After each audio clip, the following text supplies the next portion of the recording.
نستعين على أمور الدنيا والدين والصلاة والسلام على أشرف الأنبياء والمرسلين سيدنا وحبيبنا وشفيعنا وقرة أعيننا ومولانا محمد وعلى آله وأصحابه وذرياته أجمعين أما بعد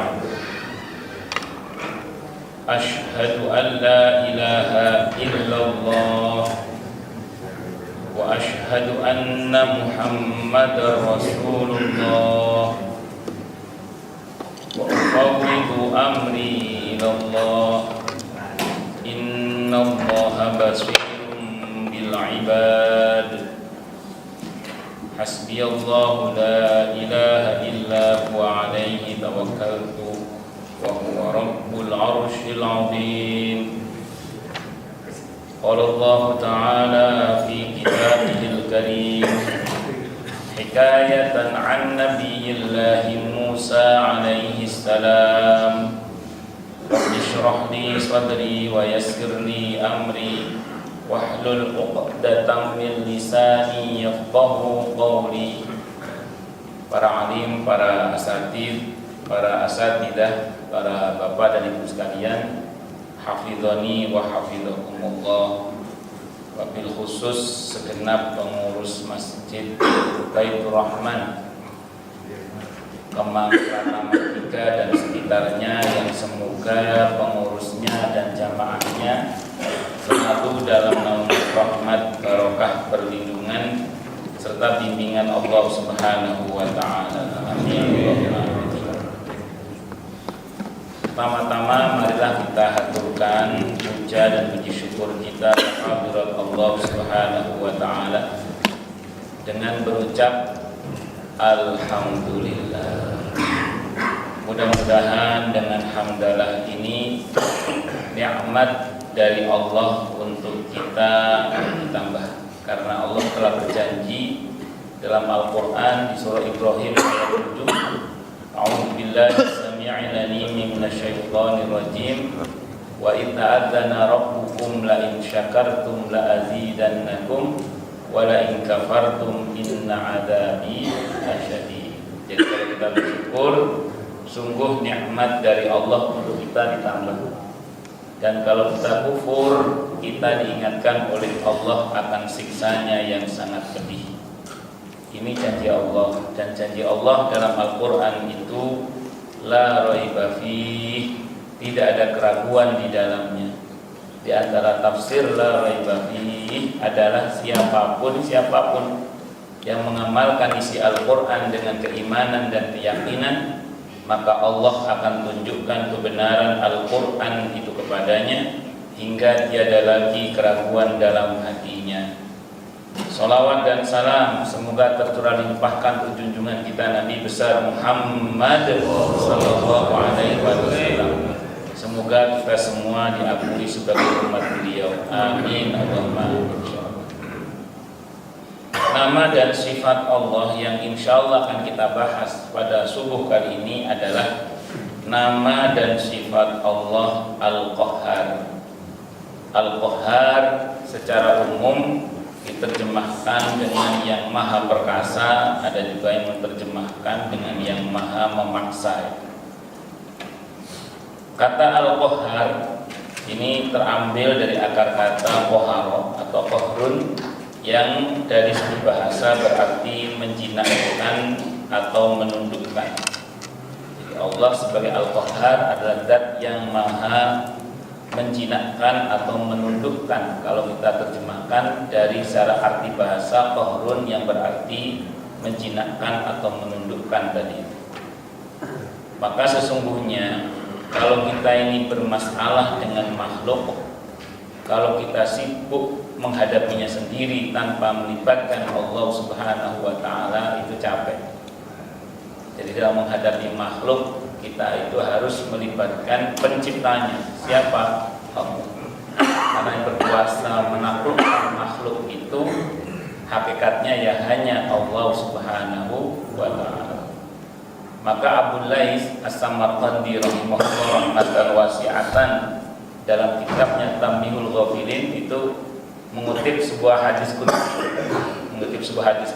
Ini Abu Lais ya, dalam kitab Tambihul Ghafilin Aukamakal beliau mengatakan bahwa Allah Subhanahu wa ta'ala berfirman, ini hadis qudsi Aukamakal, wahai hambaku, janganlah kalian sibuk mencaci penguasa, tapi bertobatlah kalian kepadaku, maka akan aku lunakkan hati mereka buat kalian.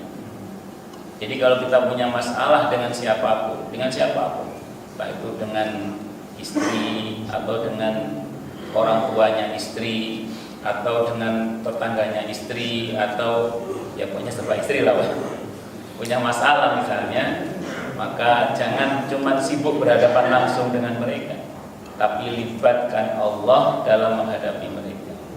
Kenapa? Karena kalau kita sibuk menghadapi sendiri jatuh.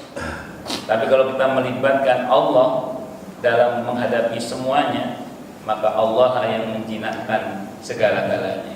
Jadi Allah lah yang berkuasa menjinakkan segala-galanya. Bahkan pada banyak persoalan, kalau kita tawajuh menghadap kepada Allah Subhanahu wa ta'ala, justru kita akan dimenangkan oleh Allah Subhanahu wa ta'ala. Kita tahu di surah Ali Imran misalnya ayat 173, 174 itu, bagaimana kemudian pasukan kafir Quraisy sudah berkumpul di Badar. Ini dikenal dengan istilah perang Badar Sughra, perang Badar sesi 2. Pada saat itu kaum Quraisy sudah berkumpul di Badar ingin menyerang Madinah, ingin menyerang kaum muslimin di Madinah. Orang-orang munafik menakut-nakuti orang yang beriman dengan mengatakan sekelompok orang sedang berkumpul di Badar untuk menyerang kalian. Kalau bahasa kita, apa nggak takut kalian? Nah, kalau bahasa kita, boleh takut kamu sama mereka itu. Tapi orang-orang beriman ditakut-takuti malah meningkat imannya sambil berkata hasbunallah wa ni'mal wakil. Ditakut-takuti, banyak takut, tapi malah berucap hasbunallah wa ni'mal wakil. Cukup bagi kami Allah. Cukup bagi kami Allah. Itu gara-gara hasbunallah wa ni'mal wakil, kata Allah, fanqalabu bi ni'matin minallahi wa fadlin lam yamsashum su' wattaba'u ridwanallah, hingga akhir ayat itu. Maka mereka kembali dengan membawa nikmat dan anugerah yang besar dari Allah, dan mereka tidak tersentuh oleh keburukan sama sekali, dan mereka mengikuti ridha Allah. Maksudnya tidak tersentuh oleh keburukan itu apa? Apa yang ditakut-takutkan itu enggak terjadi. Kenapa? Karena mereka tawajuh full menghadap kepada Allah lahir batinnya dengan mengatakan hasbunallah wa ni'mal wakil. Cukup bagi kami Allah sebagai penolong, tempat kami pasrah. Nah, terus kemudian kita tahu juga dalam Al-Quran, tepatnya di surah Al-Mu'min atau Al-Ghafir, surah ke-40 ayat 44 dan 45 ya. Di situ diceritakan bagaimana Nabi Musa alaihi salam dihadapkan pada dua pilihan yang sulit, di mana beliau bersama Bani Israel itu dihadapkan pada pilihan yang sulit. Maju ke depan ada lautan dan tidak punya kapal atau perahu, sehingga karenanya kemudian resikonya bisa mati. Mundur ke belakang ada Fir'aun dan pasukannya yang besar, dan itu resikonya juga mati. Dalam kondisi yang sulit seperti itu, apa yang dia ucapkan? Wa ufawwidu amri ilallah innallaha basirun bil ibad. Aku serahkan urusanku kepada Allah, sesungguhnya Allah Maha melihat hamba-hambanya. Nah, itu Allah ceritakan di ayat 45-nya bagaimana kemudian rencana jahatnya Fir'aun batal semua, dan Allah selamatkan Nabi Musa dan Bani Israel, dan Fir'aun ditenggelamkan dan dimatikan oleh Allah bersama pasukannya dengan begitu mudahnya. Nah, jadi orang itu kalau tawajuh kepada Allah dia begitu. Jadi begitu ada masalah, Allah dulu yang dia pikir. Jadi yang dipikir Allah dulu. Jadi dia menghadap kepada Allah, tawajuh kepada Allah, begitu full tawajuh kepada Allah, maka insya Allah sudah akan turun pertolongan Allah Subhanahu wa Ta'ala. Itu wa ufawwidu amri ilallah, innallaha basirun bil ibad. Demikian juga nanti kita lihat pada banyak hal di mana kaum muslimin begitu menghadap kepada Allah yang menang. Nanti coba cermati kasus perang Hunain yang sekilas Allah ceritakan di surah At-Taubah ayat 25 dan 26. At-Taubah ayat 25 26. Bagaimana kaum muslimin dalam perang Hunain itu ada sebagian yang berkata, dulu jumlah kita kecil, kita menang. Apalagi sekarang jumlah kita besar, kita pasti menang. Ini udah nggak tawajuh kepada Allah, udah nggak menghadap kepada Allah ini hati. Ini arahnya sudah mengarah kepada mengandalkan kekuatan, mengandalkan jumlah. Rasulullah nggak suka dengan ucapan itu, nggak suka dengan ucapan yang mengatakan dulu jumlah kita kecil kita menang, apalagi sekarang jumlah kita besar kita pasti menang. Itu Nabi nggak suka. Karena apa? Karena ini menciderai tawakal. Akhirnya betul dalam perang Hunain itu hampir kalah. Jadi udah kocar-kacir pasukan kaum muslimin. Bahkan dalam perang Hunain itu jarang terjadi di mana Nabi kita Muhammad sallallahu alaihi wasallam itu dikepung dikawal oleh 4 sahabat utama, Abu Bakar, Umar, Utsman, Ali radhiyallahu anhu. Itu jarang terjadi karena saking terdesaknya pasukan kaum muslimin. Tapi kita tahu dalam ayat itu diceritakan bagaimana ketika kaum muslimin bertobat. Dalam catatan sejarah, kaum muslimin bertobat dan kembali bertawakal hanya kepada Allah. Bertobat dan bertawakal hanya kepada Allah. Begitu tawajuh menghadap kembali kepada Allah, keadaan dibalik oleh Allah. Kaum muslimin menjadi menang. Maka menghadapi apapun, menghadapi siapapun, jangan lupa kita menghadap kepada Allah Subhanahu wa Ta'ala. Karena kalau kita tidak begitu, kita capek. Nah, kadang orang itu dihadapi dulu. Begitu capek, baru kemudian kembali pada Allah. Apakah salah? Ya nggak salah banget, dan ujung-ujungnya kembali pada Allah. Tapi kalau bisa ya dari awal kita itu Allah. Sehingga ada ustadz yang terkenal itu yang punya rumus Allah dulu, Allah lagi, Allah terus. Nah, itu benar itu. Memang selalu melibatkan Allah. Nah, tapi dalam melibatkan Allah terkait dengan menjinakkan makhluk itu juga harus menggunakan cara-cara Rasulullah Muhammad sallallahu alaihi wasallam. Nabi itu tawakalnya kepada Allah, menghadapnya kepada Allah itu lahir batin sepenuh hati, full sangat percaya Nabi. Tapi ingat, Nabi juga bikin pasar. Nabi juga bikin pasar. Soal rezeki Allah, Nabi yakin Allah yang nanggung. Tapi Nabi juga bikin pasar. Malah ketika pertama kali Nabi bikin pasar pertama Nabi dibakar oleh orang-orang Yahudi. Dibakar oleh orang-orang Yahudi pasar pertamanya Nabi yang hanya berupa tenda kecil itu. Kenapa? Karena ketika Nabi bikin masjid, orang Yahudi tenang-tenang saja. Ketika Nabi bikin masjid Quba, Masjid Nabawi, ada Masjid Jumat dan beberapa masjid yang beliau bangun di Madinah itu, ada beberapa masjid, itu mereka biasa-biasa aja. Tapi begitu Nabi bikin pasar, orang Yahudi panik. Jadi begitu kaum muslimin mikir soal ekonomi itu, orang-orang Yahudi panik. Begitu paniknya orang-orang Yahudi, dibakar itu pasarnya Nabi. Sahabat lapor, ya Rasulullah, pasar kita dibakar. Mendapat laporan itu, Nabi berkata, ini perkataan seorang yang tidak tidak minder ya, orang yang confident banget, percaya diri banget. Beliau mengatakan, ini bahasa para pemenang. Beliau mengatakan, kalau mereka marah dan membakar pasar kita, maka sebentar lagi kata Nabi saya akan buat mereka lebih marah lagi. Jadi kalau sekarang mereka marah dan membakar pasar kita, sebentar lagi akan saya buat mereka lebih marah lagi kata Nabi. Jadi gak digertak terus mengkeret. Nah, Nabi itu digertak malah dia sebentar lagi saya buat mereka lebih marah lagi. Gak tanggung-tanggung. Itu kalau Anda pernah ke Nabawi yang mengarah ke arah kiblat sebelah kanan, sebelah sini itu dulu ada pasar namanya pasar Bani Koinukok. Namanya itu pasar besarnya orang Yahudi. Nah, itu awalnya Nabi itu masih pakai sopan santun dalam tanda kutip ya, dihargai perasaan mereka, bikin pasar agak jauhan dikit, dia obong. Yes, langsung setelah itu Nabi beli tanah di depannya pasar Bani Koinukok, buka pasar face to face, berhadapan langsung di sebelah Yahudi. Jadi buka pasar di seberang jalannya. Nabi itu buka pasarnya itu buka pasar sendiri, nggak buka lapak di pasarnya orang Yahudi. Mungkin ada bertanya, kenapa Nabi nggak gabung aja di pasarnya orang Yahudi? Tidak bisa. Kalau Nabi buka lapak di pasarnya orang Yahudi, Nabi tidak bisa menerapkan ekonomi Islam dengan sempurna. Karena yang punya pasar pasti membuat aturan yang membuat lapak itu nggak bisa berfungsi secara maksimal sesuai dengan tuntunan syariat. Makanya Nabi bikin pasar sendiri di seberang jalan supaya syariat tentang ekonomi itu bisa berjalan 100%. Nah, di kita sekarang baru buka lapak di pasar Yahudi. Nah, itu di kita. Makanya kita belum bisa menerapkan berapa 100% ekonomi syariah dengan baik dan benar. Karena kenapa? Karena kita masih buka lapak di pasar Yahudi. Itu bedanya kita sama Nabi. Kalau Nabi dulu bikin pasar sendiri, Pak. Itu seperti itu.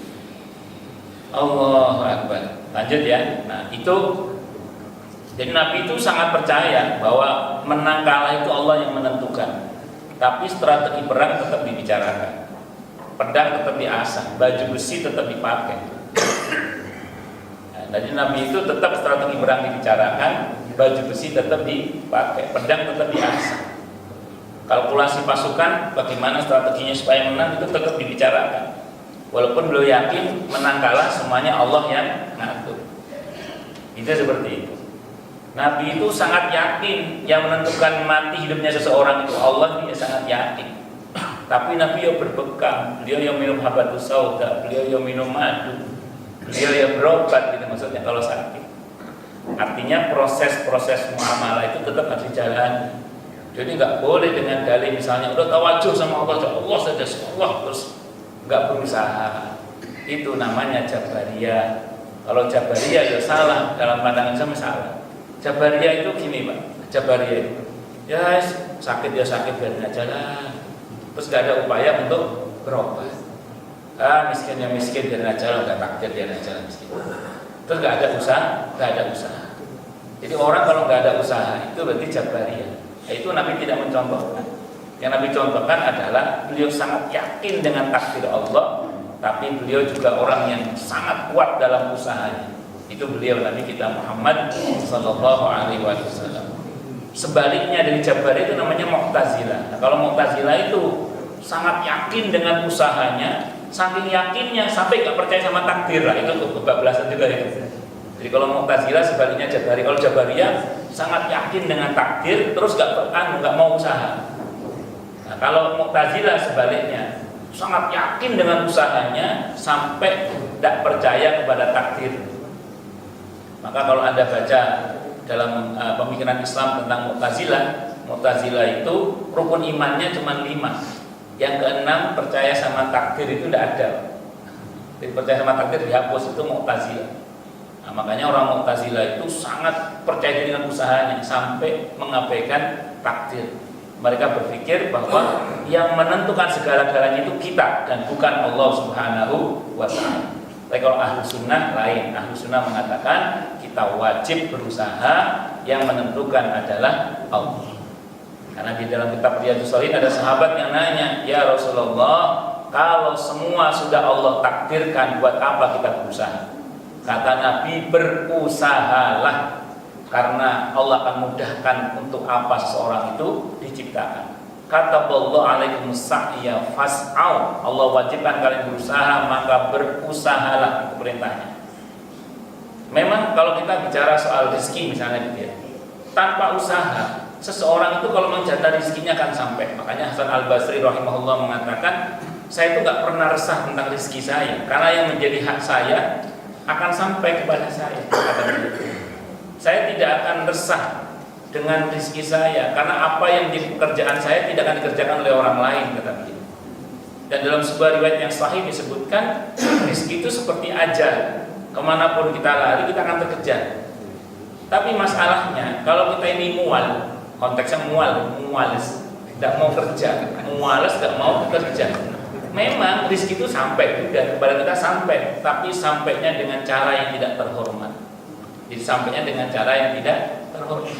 Nah kita itu ingin sampai itu dengan cara yang terhormat. Makanya kita harus apa tadi? Berusaha. Makanya kata Nabi, kataballahu alaikum sa'ya fas'au. Ya kita belajar dari apa yang dilakukan oleh Siti Hajar alaihissalam. Siti Hajar alaihissalam itu pada saat tinggal di satu lembah yang saat itu namanya Bakkah. Bakkah dari kata buka artinya nangis, karena siapapun yang tinggal di situ dia akan nangis. Sesuai dengan namanya, Nabi Ismail nangis. Sesuai dengan namanya, Nabi Ismail apa? Nangis. Beliau tahu di situ nggak ada air, tahu. Di situ gali sumur nggak mungkin, beliau perempuan itu padang berbatu. Tapi akidahnya mengatakan apa? Saya harus berusaha. Akidahnya mengatakan apa? Saya harus berusaha. Maka beliau melakukan sa'i. Kata sa'a, yas'a itu sa'i itu artinya usaha itu. Sa'i itu artinya apa? Usaha. Sa'il itu artinya usaha. Maka beliau lari sofa marwah, sofa marwah. Ya nggak dapat air di sofa itu, nggak dapat. Di marwah ya nggak dapat, nggak ada air. Tahu nggak ada air, tahu. Tapi akidahnya mengatakan harus berusaha. Dan akhirnya dapat air juga. Di mana? Di bekas jejakan kaki Nabi Ismail yang tidak jauh dari Hajar Aswad yang digali oleh malaikat Jibril, yang itu kemudian sampai sekarang dikenal dengan istilah al-ma'u zamzam, air zamzam. Nah, kita juga begitu sama. Jadi yang penting itu usahanya, hasilnya itu terserah Allah. Karena orang itu kalau sudah berusaha, dia tidak akan dituntut oleh Allah Subhanahu wa ta'ala. Jadi kalau orang itu sudah berusaha, dia tidak akan dituntut oleh Allah Subhanahu wa ta'ala. Sambil contoh sederhana, Nabi Nuh alaihissalam. Nabi Nuh gagal dengan putranya Kan'an. Itu sampai nangis-nangis, beliau berdoa kepada Allah, manggil anaknya, mengingatkan anaknya, sambil mendoakan anaknya. Tapi ternyata akhirnya dia mati dalam keadaan kafir. Kan'an mati dalam keadaan kafir. Apakah Allah mencela Nabi Nuh? Tidak. Kenapa? Karena Nabi Nuh sudah berusaha secara maksimal. Bahkan Nabi Nuh gagal dengan salah seorang istrinya.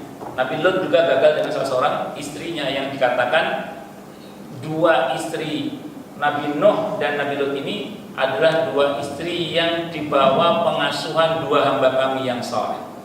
Dua hamba kami yang saleh. Tapi terus kemudian keduanya berkhianat terhadap keduanya.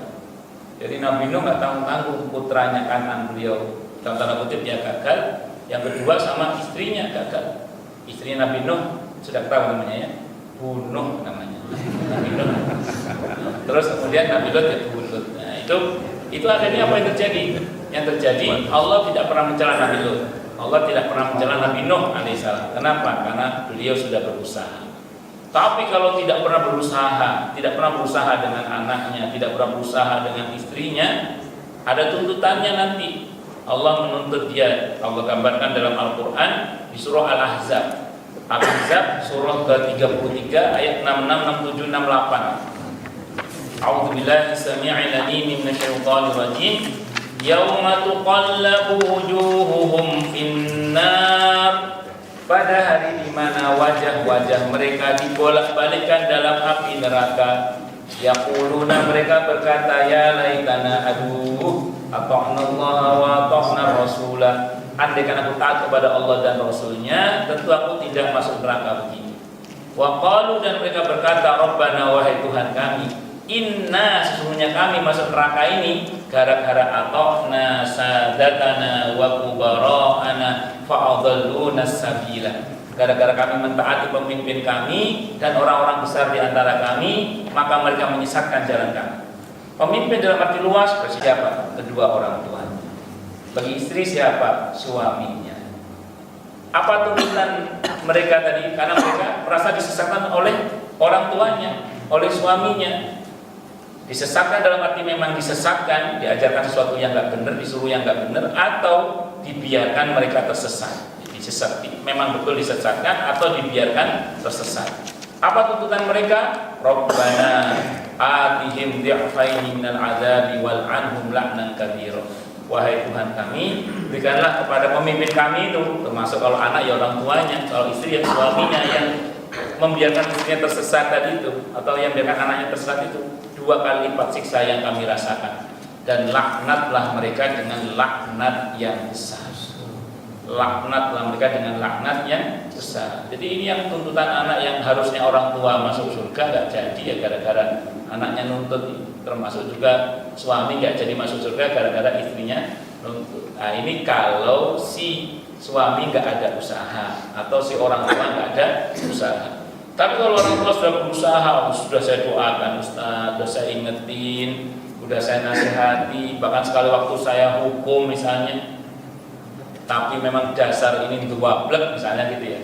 Ya paling enggak kita sudah berusaha dan Allah melihat usaha kita, hasilnya terserah Allah Subhanahu wa taala, tapi insya Allah dengan usaha itu kita tidak akan dicela oleh Allah Subhanahu wa taala. Jadi memaknai Al-Qahhar itu harus tepat seperti itu, sebagaimana contoh Nabi kita Muhammad sallallahu alaihi wasallam. Tawajjuh melibatkan Allah, full hati kita menghadap kepada Allah, akan tetapi jangan lupa proses tetap harus dijalani.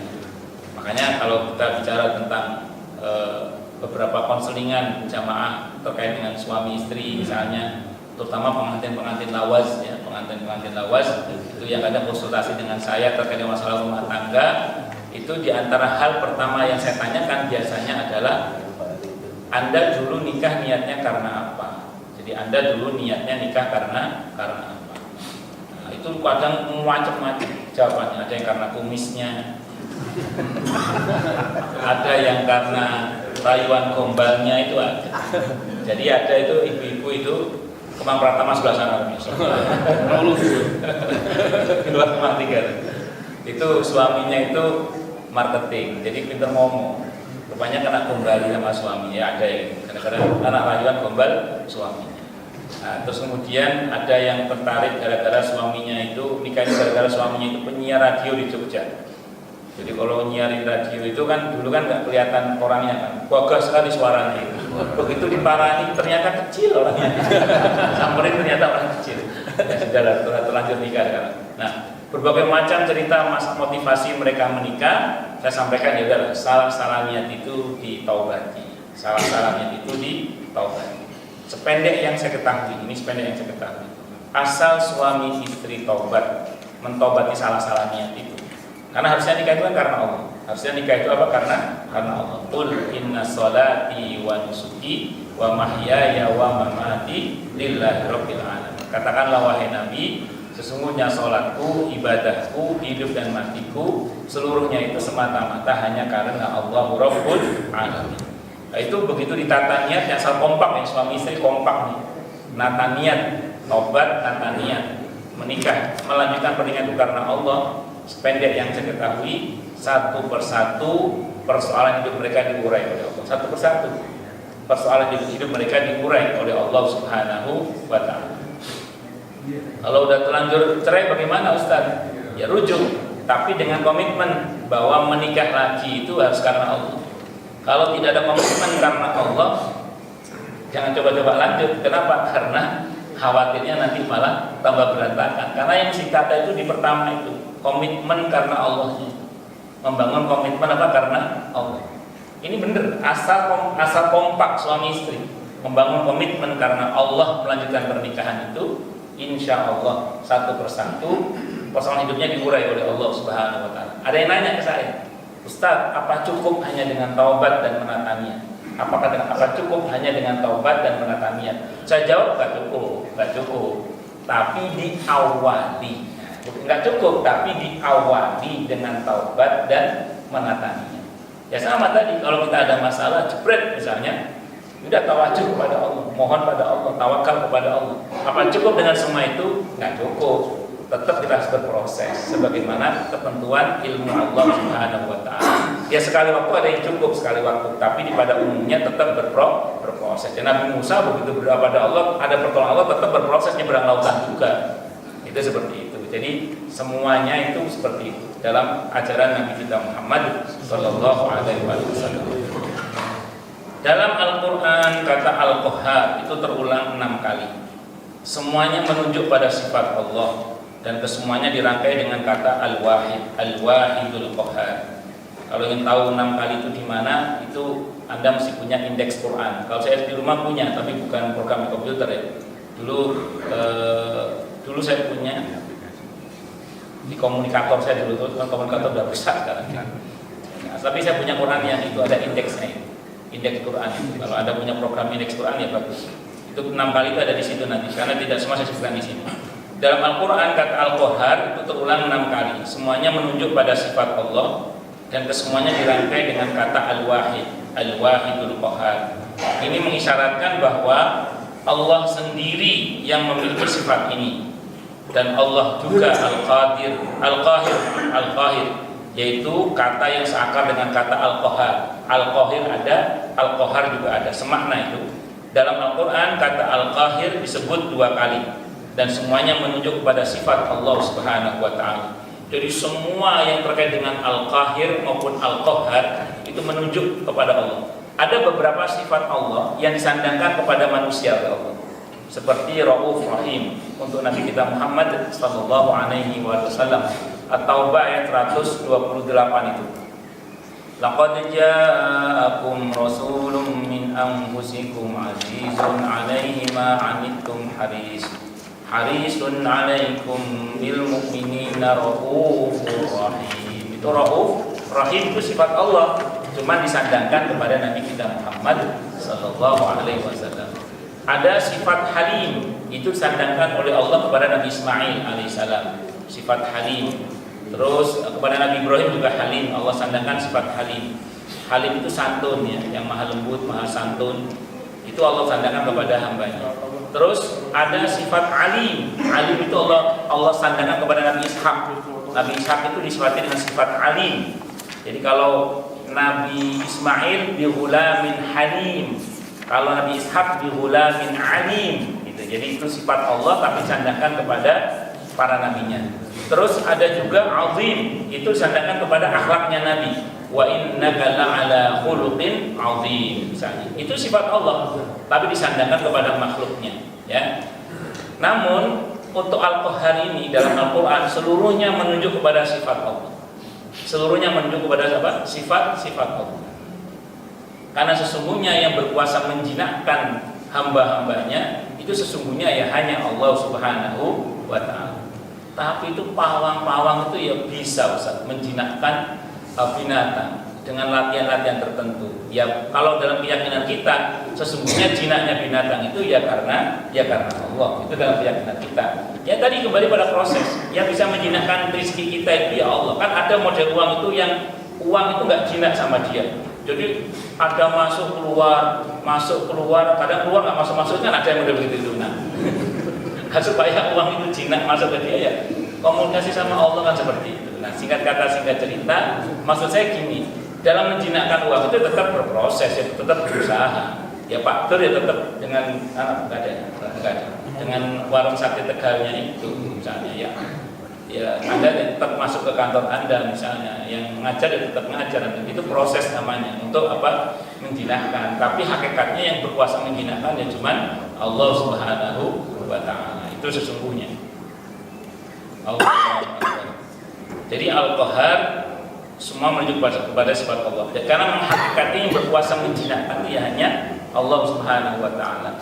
Ngomong-ngomong soal pawang, kalau bicara menjinakkan itu saya di sebuah televisi itu melihat ada seorang wanita di Taman Safari Bogor itu bisa menjinakkan harimau. Bisa menjinakkan apa? Harimau. Nah, jadi teringat sebuah kisah cerita ada seorang wanita datang kepada seorang kiai di daerah Sumatera sana.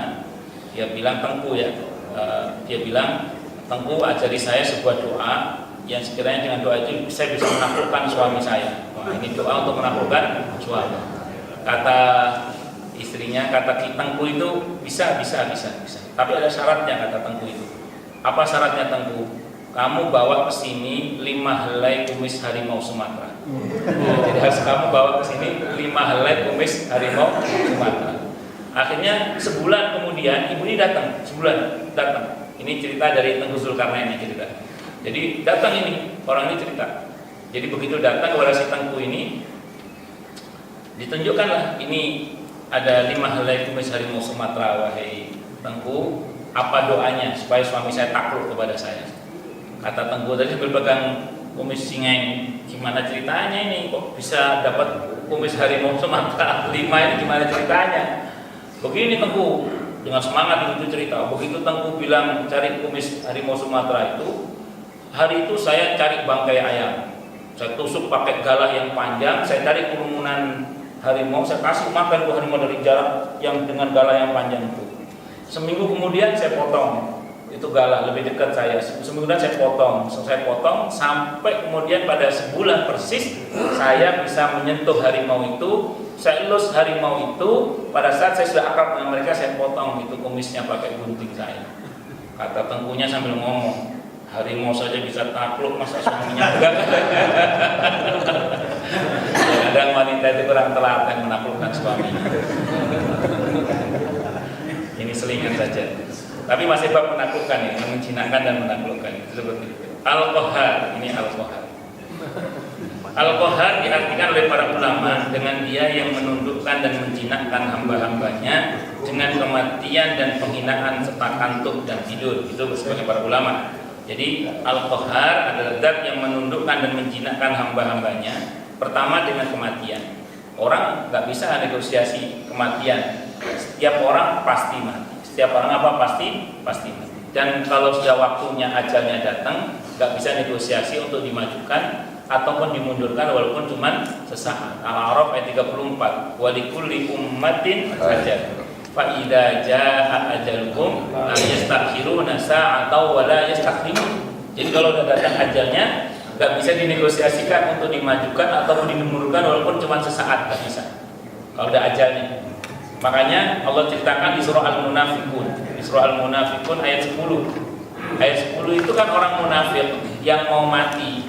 Ketika nyawa di kerongkongan dia negosiasi. Apa negosiasinya? Laula akhartani ila ajalin qarib fa asaddaqa wa akum minas shalihin.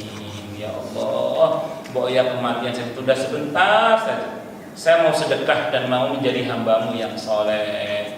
Ayat 11-nya dijawab oleh Allah, tidak akan dimajukan mati itu juga tidak akan dimundurkan walaupun cuma sesaat. Tetap ajal harus dieksekusi tepat waktu.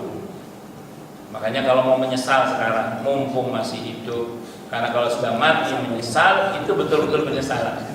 Tapi kalau masih hidup, menyesal namanya sadar setua apapun.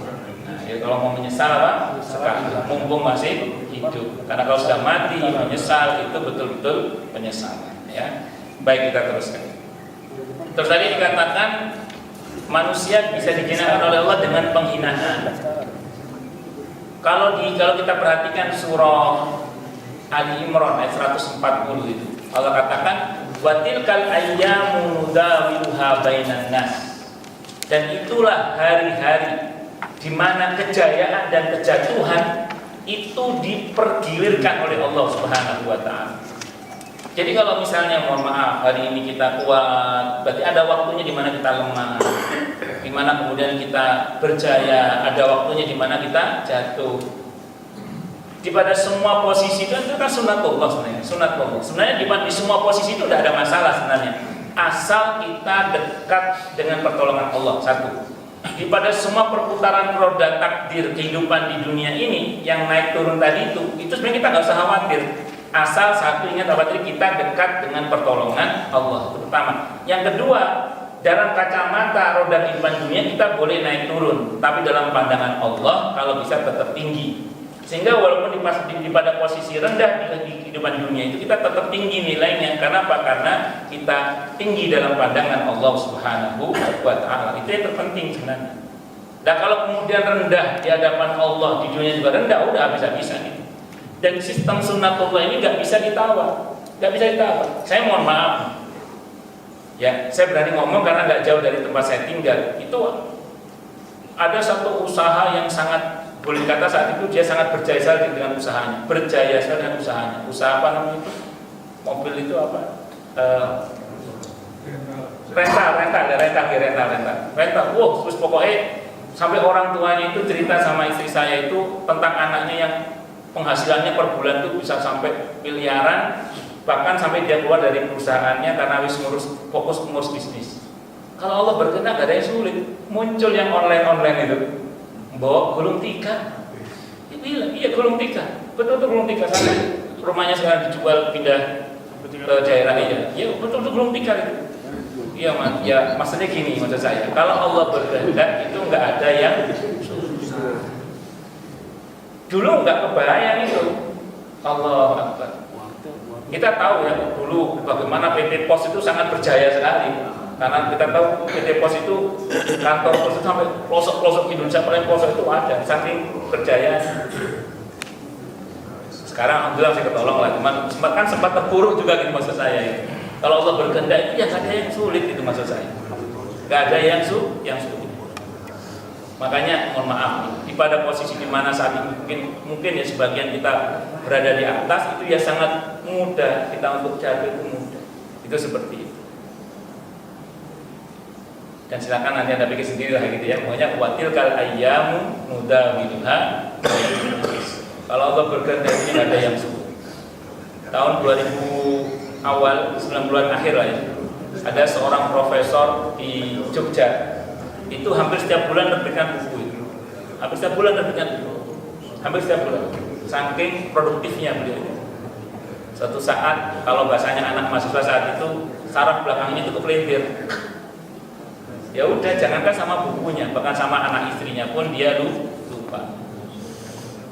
Jangankan sama bukunya, bahkan sama anak istrinya pun lupa. Kalau Allah berkehendak kan ya sudah. Walaupun alhamdulillah tahun 2000-an awal itu sembuh dia. Tapi sudah tidak seproduktif sebelumnya gitu maksud saya. Jadi pokoknya orang nggak boleh sombong gitu maksud saya. Orang itu nggak boleh sombong. Karena keadaan bisa dibalik seketika dan itu sangat mudah sekali. Saya kemarin itu pada saat haji kan satu rombongan dengan saya ada yang meninggal dunia. Dalam keadaan awalnya beliau sangat sehat sekali sampai selesai tawaf ifadah. Begitu selesai pulang hotel transit untuk kemudian nanti mau sholat dulu, nunggu sholat itu meninggal saat itu. Ya bagusnya sih sudah haji dan dalam keadaan sedang menanti sholat, masya Allah itu husnul khatimah. Jadi kita sedih tapi juga bahagia.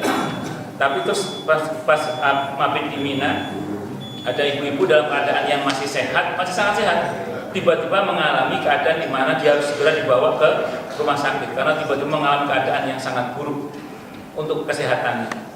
Itu saya merenung terus, ya Allah, beberapa orang yang tampaknya sehat tiba-tiba mengalami keadaan yang seperti itu, berarti semua itu juga bisa terjadi pada kita semua yang masih sehat. Dan harus banyak-banyak berlindung kepada Allah, bermohon kepada Allah, dan tidak boleh sombong. Harus hati lahir batin harus betul-betul menuju kepada Allah Subhanahu wa taala. Olahraga harus, makan sehat ya harus, berdoa ya harus jalan ini. Wallahu a'lam bishawab. Ini beberapa hal yang terkait dengan nama Allah Al-Qahhar. Karena sudah bunyi titik-titik, monggo silakan yang mau tanya, protes, marah boleh silakan. Masalah yang lain boleh silakan. Monggo kalau ada. Kalau ada. Tawajuh itu apa? Tawajuh itu kayak ini wajah tu wajhiyah. Aku hadapkan wajahku. Di tawajuh itu menghadap. Tawajuh kepada Allah itu contoh gini Pak, misalnya saya yang punya masalah, jebret. Itu jangan mikir solusi dulu. Allah dulu. Entah tawakal, entah berdoa atau astagfirullah. Ke Allah dulu Pak. Nah, baru berproses sambil terus berpikir kepada Allah. Itu contoh. Jadi Allah ini butuh simulasi ya. Kalau nggak biasa simulasi ini ya sulit. Memang ada simulasi untuk terbiasa hati dan pikiran kita itu kembali pada Allah terlebih dahulu. Ya mohon maaf ya, boleh percaya boleh tidak ini. Pernah nggak Anda punya masalah, mentok terus nggak ketemu solusinya, begitu udahlah kita serahkan sama Allah aja semuanya. Tahu-tahu dari Allah tahu-tahu terbuka semua. Saya mohon maaf ya. Kalimat ini nggak boleh diremehkan menurut saya. Kalimat di mana ada sebagian orang itu ketika mentok dia berkata, ya sudah kita serahkan sama Allah semuanya. Beberapa orang yang cerita ke saya, begitu dia berkata kita serahkan semuanya kepada Allah, tidak jarang tiba-tiba pintu-pintu solusi itu terbuka. Itu andaikan dari awal kira-kira gimana? Kan akan lebih baik lagi. Makanya kalau bisa kembali kepada Allah terlebih dahulu, baru kemudian berproses. Ya, kalau yang sudah disimulasi itu bisa sangat cepat secara bersamaan antara usaha dan kembali kepada Allah itu bisa dengan secara cepat terjadinya tanpa proses yang terlalu lama. Itu seperti itu. Wallahu a'lam. Ya kayak Nabi Musa itu mentok depan lautan, belakang Fir'aun, resikonya sama-sama mati. Begitu bilang wa ufawwidu amri ilallah, innallaha basirun bil ibad, langsung turun solusi. Itu seperti itu. Semua kejahatan Fir'aun batal. Terus kejahatan dia menghantam dia sendiri. Makanya orang kalau baca wa ufawwidu amri ilallah, Innallaha basirun bil ibad. Semua rencana jahat orang kepada kita insya Allah batal. Malah yang berencana jahat pada kita itu kena sendiri. Dan itu dibaca oleh Nabi juga. Itu tidak hanya Nabi Musa yang baca, Nabi juga baca kapan ketika mau hijrah. Ketika mau hijrah, Nabi dikepung oleh orang-orang kafir Quraisy. Mau dibunuh Nabi, mau dibunuh, dikepung rumahnya. Begitu dikepung rumahnya mau dibunuh, beliau baca apa? Wa fawwidu amri ilallah. Innallaha basirun bil ibad. Jadi ini doa supaya kita diselamatkan oleh Allah dari rencana jahat siapapun kepada kita, dan bahkan rencana jahat itu akan menghantam diri mereka sendiri. Insya Allah. Itu ya diangkat.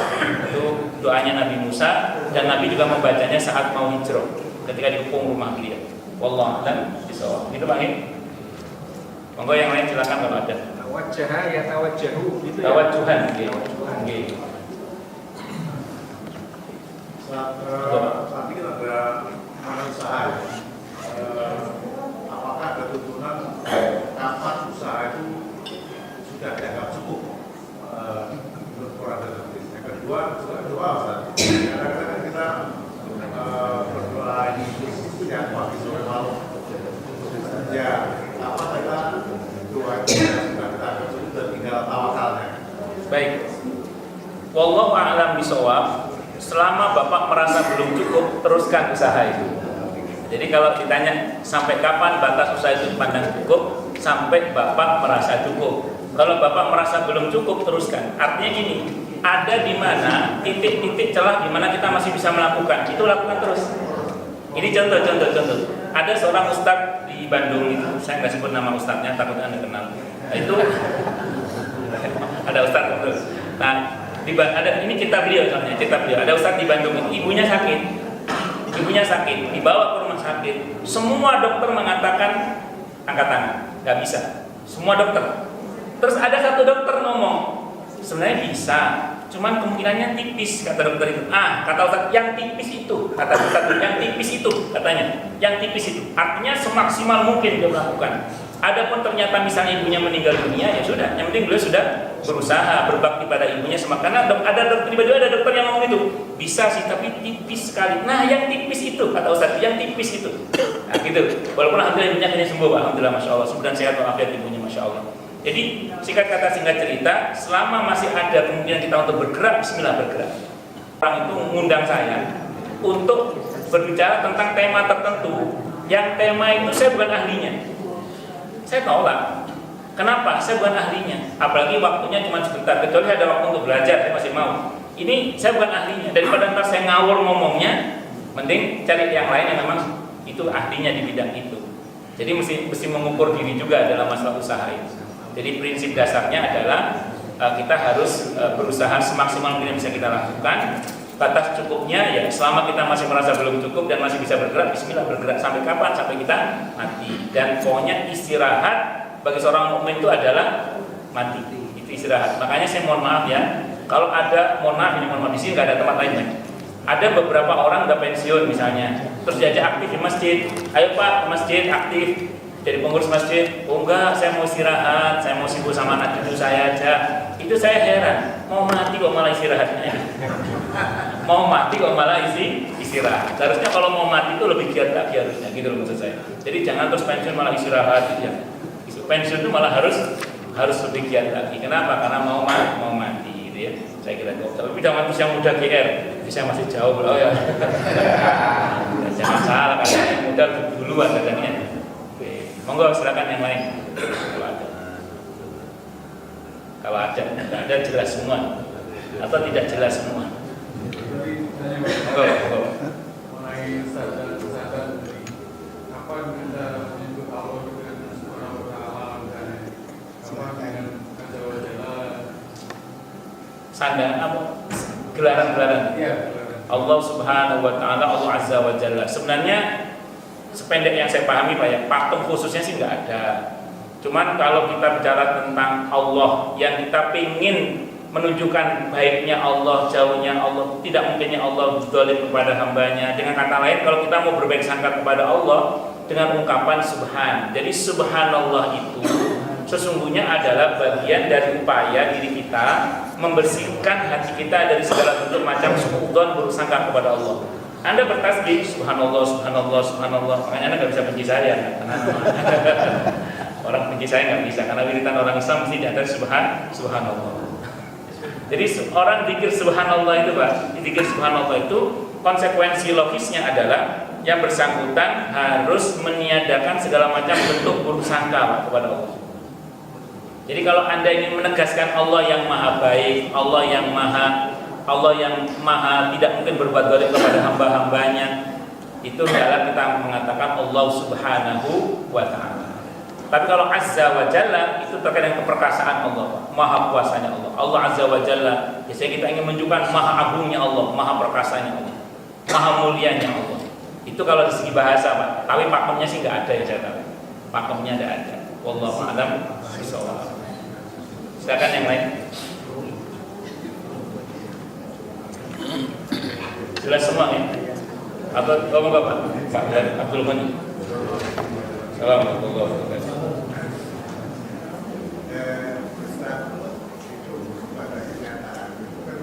Banyak awal-awal itu yang bisa digunakan di mana? Pertanyaannya, apakah itu langsung ataukah pertolongan dari jin atau kerjasama dengan jin yang bisa menguasai? Ya, wallahu a'lam bishawab. Pertama, menjinakkan binatang itu memang ada ilmunya pertama. Jadi ada teorinya, Pak, ada teorinya. Jadi memang ada ilmu khusus yang mempelajari psikologi binatang. Sehingga kayak macan ini tahapan-tahapan penjinaannya bagaimana. Jadi kalau monyet tahapan-tahapan penjinaannya bagaimana. Itu semua ada ilmunya, satu dulu. Tentu nanti ada benar yang nggak benar ya itu. Yang kedua, harus diakui juga kadang ada doa-doanya juga. Nah, kalau kita bicara doa, kembali pada redaksinya. Kalau redaksinya itu syar'i ya silahkan. Misalnya dibacakan surah Al-Fatihah di rupiah dulu, atau dibacakan surah Yasin misalnya. Terserah bacaan. Pokoknya dari Al-Quran lah, terserah surah apa. Sambil mohon pada Allah agar binatang ini dijinakkan kepada kita. Tapi kalau menggunakan mantra-mantra yang syirkiyah, yang terkait dengan mohon maaf bersekutu dengan setan atau jin, tentu itu tidak dibenarkan. Jadi kalau intinya sih yang saya tahu ada ilmunya. Tapi akidah kita tetap meyakini bahwa jinak dan tidak jinaknya binatang itu hakikatnya ya Allah lah yang menjinakkan segala-galanya sebenarnya. Ya kayak menjinakkan suami tadi, yang menjinakkan suami tadi kan ya semua adalah hakikatnya ya Allah yang menjinakkan itu seperti itu. Wallahu a'lam bishawab. Teman-teman ini. Ada lagi? Cukup ya? Baik, kalau sudah tidak ada, kita cukup dengan hamdalah. Alhamdulillahirabbil alamin.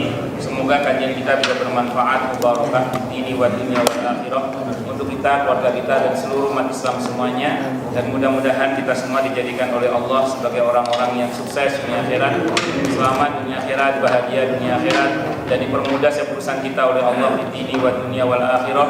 Semoga Allah limpahkan hidayah selalu untuk kita, semoga Allah berikan selalu hidayah untuk kita, dan semoga Allah berikan hidayah untuk siapapun yang melihat kita. Subhanakallahumma bihamdika asyhadu an la ilaha illa anta astaghfiruka wa atubu ilaik. Sallallahu alaihi Muhammad wa ala alihi wa sallam. Saya mohon maaf. Wassalamualaikum warahmatullahi wabarakatuh.